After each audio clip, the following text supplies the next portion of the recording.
नमो नमः। अब हम लोग जैमिनी सूत्रम के द्वितीय अध्याय में द्वितीय पाद में निधन योग के बारे में जानेंगे। गुरुशूले कलत्रस्य तत्शूले तेषाम, अर्थात बृहस्पति की शूल दशा में स्त्री का निधन होता है। बृहस्पति की शूल दशा में स्त्री का निधन होता है तथा भ्रातृ आदि कारक की शूल दशा में भ्रातृ यानी भाई आदि जनों का निधन काल समझना चाहिए। भाई आदि के मृत्यु का काल समझना चाहिए। निधन के विषय में शूल दशा का अध्ययन आवश्यक है।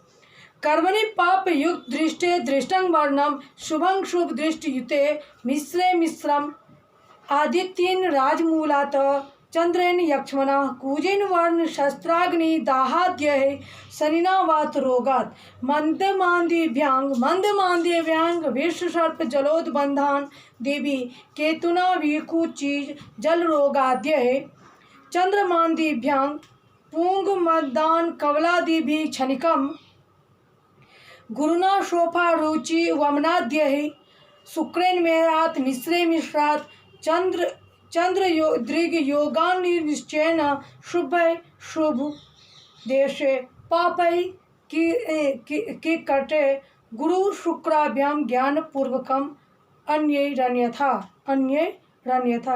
अर्थात लग्न और कारक से तृतीय स्थान पाप ग्रह से युक्त हो तो पाप ग्रह से युक्त दृष्ट हो तो अधिक कष्ट के साथ क्या होता है, मरण होता है। यदि तृतीय स्थान शुभ ग्रह से युक्त दृष्टि हो तो सुख पूर्वक अर्थात बहुत कल्प कष्ट से ही क्या होता है, मरण होता है। यदि पाप शुभ दोनों से दृष्टि युक्त हो तो मध्यम प्रकार से कष्ट का क्या होता है, मध्यम प्रकार से कष्ट का मरण होता है। यदि तृतीय स्थान में सूर्य हो तो राजा के हेतु से, चंद्रमा हो तो यक्षमा अच्छा है, रोग से, मंगल हो तो कीड़ा से यानी वर्ण फोड़ा से, फुंसी से, अशस्त्र अग्नि द्वारा, शनि हो तो वात रोग द्वारा, शनि और गुलिक हो तो विष द्वारा, सर्प जल बंधन आदि से, केतु हो तो विषसूचिका जल रोग आदि के द्वारा, चंद्रमा और गुलिक हो तो पकवान मदिरा आदि के खाने के डर से क्या होता है, अचानक मरण होता है। बृहस्पति होता है तो सोफरोग, अरुचि, वमन आदि से, शुक्र हो तो प्रमेह रोग से क्या होता है, मरण होता है। इनमें से अनेक ग्रह क्या होते हैं, तृतीया में अगर तृतीय ग्रह से मिले हो तो उन सब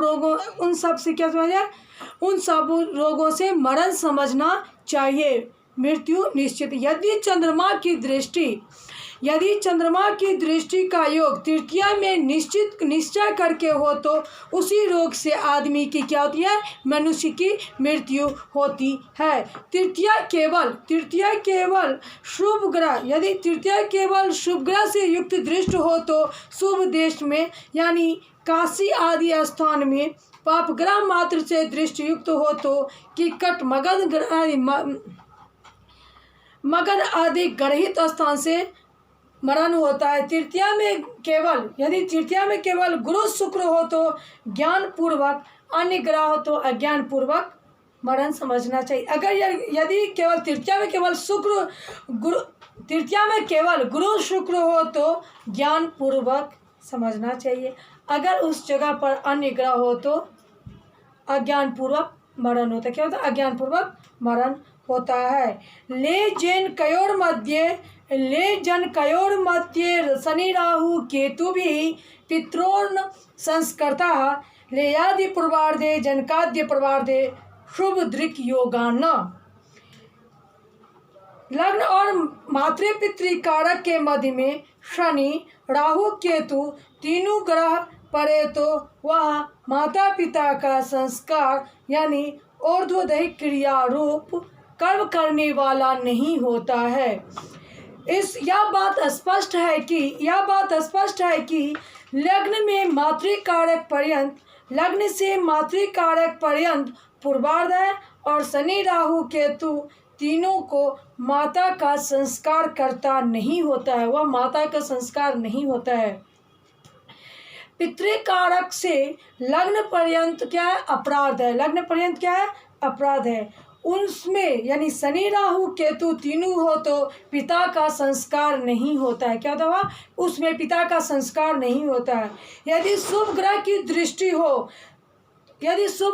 दृष्टि होते हुए उसका योग हो तो उक्त फल नहीं होता है। शुभ ग्रह की दृष्टि का योग हो तो संस्कार करता होता है। क्या होता है? संस्कार करता होता है। लग्न आदि क्रम से प्रथम खटक पूर्वार्ध और जनक 12 उत्क्रम से द्वितीय खटक अपराध शनि राहु केतु तीनों के 6 राशि के भीतर रहना चाहिए, खट राशि के भीतर रहना चाहिए। असंभव समझकर शनि राहु केतु पूर्वार्ध में हो तो माता का क्या होता है? संस्कार नहीं होता है। अपराध में हो तो माता का संस्कार नहीं होता है, ऐसा कहा गया, ऐसा शास्त्रों में कहा गया है। राहु और केतु परस्पर समतम में क्या हो? सर्वदा रहता है, इसलिए एक खटक में राहु और द्वितीय खटक में केतु शब्द की कुंडली में रहता है। शनि चाहे राहु में रहे या खटक में रहे तो केतु वाले खटक में अवश्य रहेगा, तो प्रत्येक जातक को कुंडली में माता और पिता को असंस्कार कृतित्व योग प्राप्त हो जाएगा। माता और पिता दोनों को असंस्कार कृतित्व योग किसी कुंडली में नहीं हो सकता है, किसी कुंडली में नहीं होता है। इसलिए 13/12 लग्न एक कारक पर्यंत पूर्वार्ध और जनक कारक और लग्न पर्यंत अपराध मानना उचित है। इस प्रकार किसी के कुंडली में एक योग और किसी की कुंडली में दोनों योग क्या होते हैं? योग घट सकते, क्या होते हैं? घट सकते हैं। इसलिए हाँ, ये जो भी है रवि और शुक्र में रवि बलि होते हैं। रवि और शुक्र में क्या होते हैं? रवि बलि होते हैं, इसलिए रवि पितृकारक होते हैं। चंद्रमा और मंगल में मंगल बलि होते हैं, तो इसलिए मंगल बलि होते हैं। लग्न से मातृकारक पर्यंत पूर्वार्ध होता है, उसमें केवल राहु होता है। क्या उसमें? राहु है। पितृकारक से लग्न पर्यंत उत्तरार्ध है, इस बीच में केवल शनि केतु है। इसलिए तीनों के नहीं होने के कारण असंस्कार कृतित्व योग नहीं हुआ।